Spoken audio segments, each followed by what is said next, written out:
नमस्कार दोस्तों, स्वागत है आपका फिर से एक बार हमारे इस चैनल अनमोल वचन पे। आज की ये कहानी जो मैं आपको सुनाने जा रहा हूँ वो कहानी बहुत ज्ञानवर्धक है।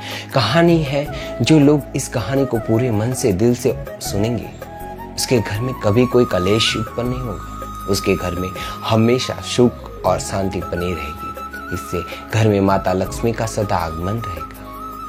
तो सब्सक्राइब कर लीजिए हमारे इस चैनल को ताकि इस तरह के नए वीडियो आपको नोटिफिकेशन सबसे पहले आप तक पहुंचेगी। आपने सुना ही होगा कि जिसके घर में रोज झगड़े होते हैं, रोज कलेश होते हैं, उस घर में बरकत नहीं होती। उस घर में कभी माता लक्ष्मी का आगमन नहीं होता है, जिससे घर में सुख शांति है।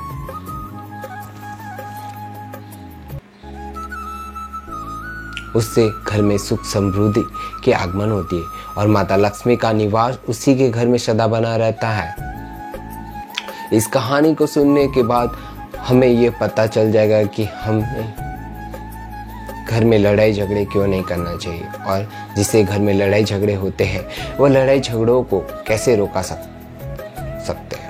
क्योंकि घर में सुख शांति का होना बहुत जरूरी है, क्योंकि जहाँ सुख शांति होता है वहाँ माता लक्ष्मी का निवास होता है।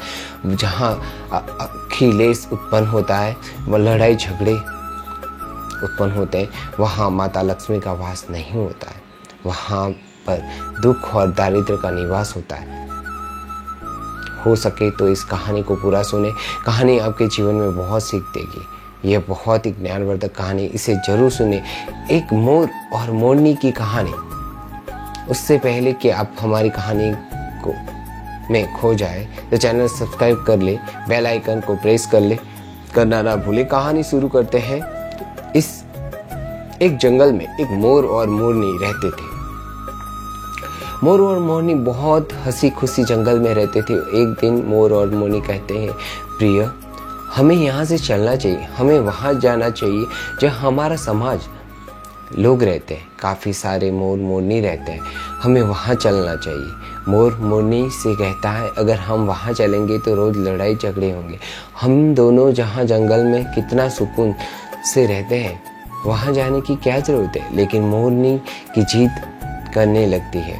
मोर मान जाता है। मोरनी की जीत करने पर वह दोनों उड़कर एक नगर आ जाते हैं। उस नगर का राजा पशु पक्षियों की भाषा आसानी से समझता था। उस राजा ने कराव शास्त्र की पढ़ाई की थी। कराव शास्त्र मतलब ये होता है कि पशु पक्षियों की भाषा को समझ पाना।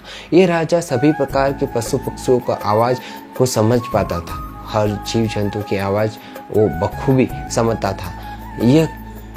वह क्या कर रहा है। दोनों मोर मोरनी उसी नगर में जाते हैं। एक दिन की बात है कि राजा रानी से कहता है कि हैरानी मुझे बहुत तगड़ी भूख लगी, आप मुझे भोजन खिलाओ दीजिए। राजा रानी 36 प्रकार का भोजन बनाने करने की हाथ में पानी का लोटा और दूसरे हाथ में खाना का थाली लेकर राजा के पास पहुंचती है। जैसे भोजन का थाली भोजन राजा के समक्ष रखती है, एक चावल का टुकड़ा नीचे गिर जाता है। वहीं पर कुछ चींटियां घूम रही थी। तभी एक चींटी चावल के टुकड़े लेकर वहां से जाने लगती है। राजा सब घटना को देख रहा था। चींटी के पास तुरंत ही बड़ा चीता आता है और वो चीता चींटी से कहता है कि चावल का टुकड़ा मुझे दे दे और तुम वापस जाओ, उस राजा की थाली में से दूसरा चावल का टुकड़ा लेकर आओ। उनकी बात को राजा पूरी तरह से सुन रहा था, क्योंकि राजा हर जानवर पशु पक्षी की भाषा समझ सकता है। तो राजा वहीं बैठा था जब चीटा चीटी से वह बात कर रहा था कि नहीं, मैं नहीं जाऊंगी। अगर ये बात राजा को पता चल जाएगी तो वो मुझे मार देगा। चीटा चीटी से कहता है कि तुम जाओ, राजा को पता नहीं चलेगा। जाने की कोशिश करती है लेकिन वो आधे रास्ते से वापस चल आती है। चीटे से कहते हैं कि नहीं, मैं नहीं जाऊंगी, हो सकता है राजा को पता चल जाए, राजा मुझे मार देंगे। राजा उन बातों को देख रहा था और चीटा को इस बात को भान हो जाता है कि राजा हमारी बातें समझ रहा है। चीटा फिर से चींटी से कहता है, देखो लगता है राजा हमारी बात समझ रहा है, राजा ने हमारी बातें सुन लिया है, इसलिए हमें यही देख रहा है। चींटी चीटा से कहती है कि अगर राजा हमारी बातों सुन रहा है तो और राजा किसी और को बताएगा तो उसी समय पत्थर का बन जाए। राजा चीटा चींटी की बातों को बखूबी सुन लेता है और समझ लेता है। इस बात को सुनकर हंसने लगता है। जैसे ही राजा को हंसी आने लगती है, राजा की रानी रसोई से बाहर आती है। वो जैसे ही रसोई से बाहर निकलती है, राजा को उसके हंसते हुए दिखाई देते हैं। रानी राजा को हंसते हुए देख सोचने लगती है कि शायद मुझे कोई गलती हुई है, इसलिए राजा साहब हंस रहे हैं। रानी राजा के पास आती है और कहती है, महाराज आप मुझ पे क्यों हंस रहे हो? मुझसे कोई पाप हुआ क्या? मुझसे कोई गलती हुई है? आप इतनी जोर से हंस रहे हैं।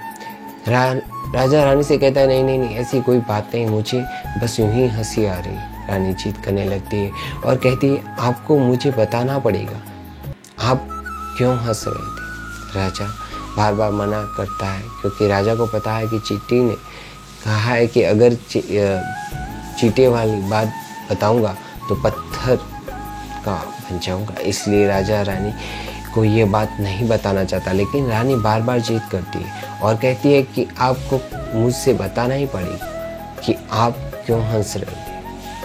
अगर आप मुझे सच्चा प्रेम करते हैं, अगर आप मुझे अपना समझते हैं, तो आपको ये बताना पड़ेगा कि आप क्यों हंस रहे थे। राजा अब धर्म संकट में पड़ गया। सोचता है अगर मैं ये बात रानी को बताऊंगा तो पत्थर का बन जाऊंगा, और फिर सोचता है अगर मैं नहीं बताऊंगा तो रानी का विश्वास खत्म हो जाएगा। बहुत जिद करने लगती है, कहती है कि प्रिय हट और बाल हट बहुत तगड़ी होती है, इन दोनों हट से हमेशा बच के रहना चाहिए। रानी के प्रिय हट के सामने राजा झुकना पड़ता है और राजा रानी से कहता है, ठीक है, अगर मैं आपको बताऊंगा तो बाद में आपको पछताना पड़ेगा। रानी कहती है कि अभी तो आप कह रहे थे कि कोई बात नहीं, अभी आप कह रहे कि मुझे पछताना पड़ेगा। रानी कहती है कि जरूर कोई तगड़ी बात है, और रानी और ज़्यादा जिद करने लगती है। तब राजा कहता है कि जब ठीक है, अगर आप नहीं मान रहे तो चलिए किसी जंगल में आपको एक बात बताऊंगा। राजा रानी रथ में सवार होकर जंगल के लिए निकल जाते हैं। जैसे ही वो घोर जंगल में पहुंच जाते हैं, तब राजा सारी बात रानी को सुनाने लगता है। जैसे ही राजा थोड़ी थोड़ी बात रानी को सुनाते हैं, वैसे वैसे धीरे धीरे पत्थर का बनता गया। जैसे राजा ने आधी बात रानी को सुनाई, आधा पत्थर का हो गया। रानी से कहता है कि धीरे धीरे मैं पत्थर का बनने जा रहा हूँ, बाद में पहुँच पहुँचता। रानी कहती है, राजा साहब महाराज थोड़ी सी बात बची है, आप उसे भी सुना दीजिए। राजा पूरी बात बता देता है और वो राजा पूरा पत्थर का बन जाता है। रानी की इस जीत के कारण राजा पूरा पत्थर का बन जाता है। रानी रोने लगती है और उस पत्थर को हिलाने की कोशिश करती है, लेकिन भारी भरकम पत्थर कैसे हिला पाती, क्योंकि राजा बहुत भारी था। राजा पत्थर का बन जाता है और इधर रानी सर पटक पटक कर रोती है, छाती से विलाप करती है और किसी जीव जंतु को सहायता के लिए पुकारती है। इन सब कहानी को मोर और मोरनी बखूबी देख रहे थे, अपनी आंखों से देख रहे थे। रानी के बुलाने को देख रहे थे। मोर मोरनी को दया आ जाती है और मोर मोरनी से कहता है कि ये होता है इसकी वजह कि इस जंगल में कितना खुशी खुशी रहे थे और यहाँ चले। और मोर मोरनी से कहते हैं कि रानी बहुत दुखी हो रही, हमें उसकी सहायता जरूर करनी चाहिए। ये इतना विलाप कर रही है, उसकी ज़्यादा तो सहायता हम नहीं कर सकते, लेकिन कम से कम उसको धीरज दे ही सकते हैं, यानी उसको विश्वास तो हम दिला सकते हैं। यही सोच मोर और मोरनी उस रानी के पास जाते हैं और जाकर रानी से कहते हैं, रानी जी, रानी साहिबा, जो हुआ वो गलत हुआ, लेकिन आप ज़रा धीरज रखिए, अपने आप को थोड़ा संभालिए। आपके पीछे पूरा राज्य है, राजा तो पत्थर का हो चुका है, अब आपको राज्य कारोबार आपको ही संभालना है। रानी मोर मोरनी की बात सुनने के बाद कहती है, भाई मोर मोरनी, मैं अपने आप को कैसे संभालूं, क्योंकि अब तो मेरा संसार उजड़ गया है, क्योंकि मेरा पति परमेश्वर पत्थर का बन चुका है और मैं क्या करूंगी। यह बात सुनते ही उधर मोरनी के मुख से निकल जाए, राजा पत्थर के कैसे हो गए? इंसान थे अच्छे भले, लेकिन पत्थर के कैसे हो गए? रानी यह बात बताने लगती है कि जो राजा ने चींटी वाली बात रानी को बताई, रानी यह बात मोर और मोरनी को बताने लगती है और रानी भी धीरे धीरे पत्थर की बन जाती है। जब पत्थर की हो रही जाती है और राजा पत्थर का हो ही चुका था। जब दोनों पत्थर के हो जाते हैं, इधर मोर मोरनी को चिंता सताने लगती है, इधर मोर और मोरनी बहुत दुखी हो जाते हैं। मोर मोरनी को ये चिंता सताने लगती है कि विपत्ति हमारे ऊपर भी आ सकती है, क्योंकि राजा भी उसी चिंता वाली बात से पत्थर का हो चुका और रानी भी उसी चींटी वाली बात से पत्थर हो चुकी। मोर मोरनी से कहता है कि हमें खतरा मंडरा रहा है, क्योंकि तुम स्त्रियों से कोई भी बात छुपती नहीं है। मोर मोरनी से कहती, प्रिय जी यहाँ से हम दूर चले। मोर मोरनी से कहता है, बेवकूफ, दूर जाने से क्या फायदा? यह संकट धरती के किसी भी कोने में हमारा पीछा नहीं छोड़ेगा। यदि खतरा हमारे ऊपर मंडराते रहेगा, अगर जाने अनजाने में भी ये हमारे मुख से निकल गए तो हम इस पत्थर बन जाएंगे। इस बात को लेकर मोर और मोरनी बहुत दुखी हो जाते, बहुत चिंतित हो जाते। उनको ये दुख खाया जाता है। वह सोच कर वो भोजन करते हैं और ना ही चैन से सोते। बस रात दिन उनको यही दुख सताती, यही टेंशन रहती है कि यदि उनके मुख से निकल ना जाए, यदि हमारे मुख से निकल जाए, भूलकर भी निकल गई तो दोनों पति पत्नी पत्थर का बन जाएंगे। यही सोचकर मोर ने दिमाग लगाया कि यदि मैं सारी चींटियों को ख़त्म कर दूं तो वो सब खत्म हो सकता है, क्योंकि ये सारा कारण तो चींटियों का है। मोर और मोरनी कहता है, अगर सृष्टि में सारी चींटियों खत्म कर दें तो चींटियों का संकट समाप्त हो जाएगा। और मोर मोरनी की इस बात से राजी हो जाती है और सभी चींटियों को मारकर खाना शुरू कर देते हैं। मोर और मोरनी का इतना आतंक हो जाता है कि चींटियां डर के मारे खुद धरती के अंदर जाकर छिप गई।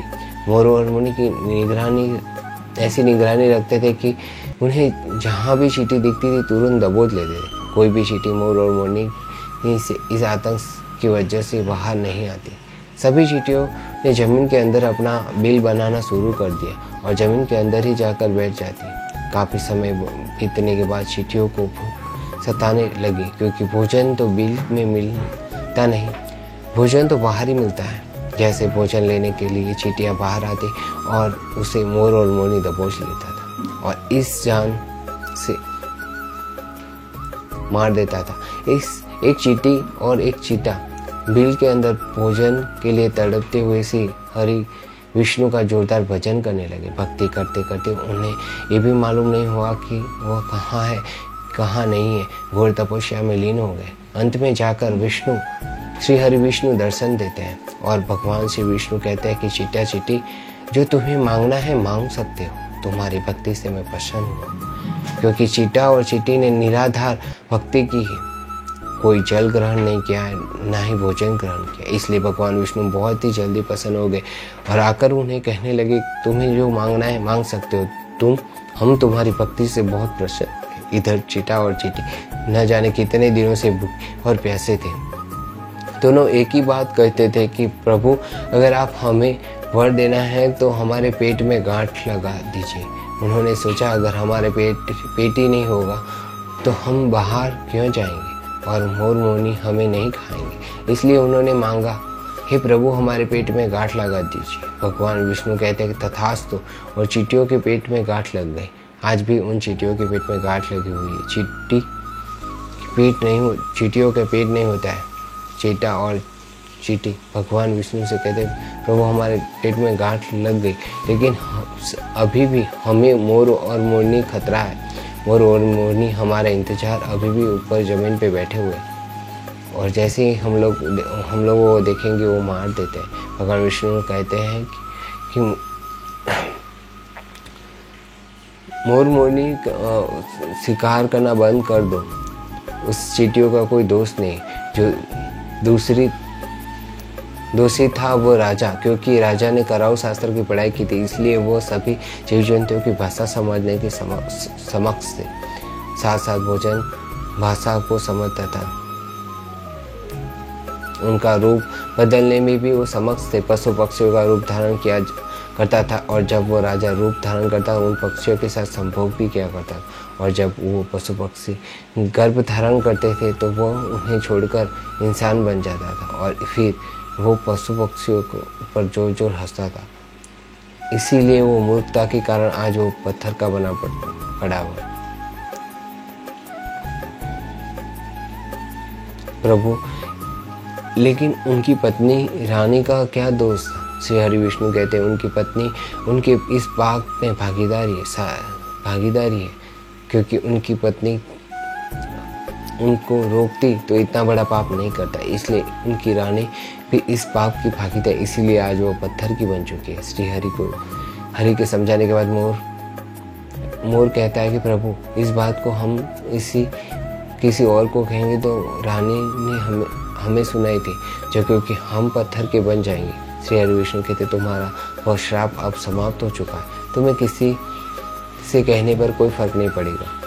आप किसी से भी कह सकते तुम्हारे ऊपर खतरा पूरा हो चुका।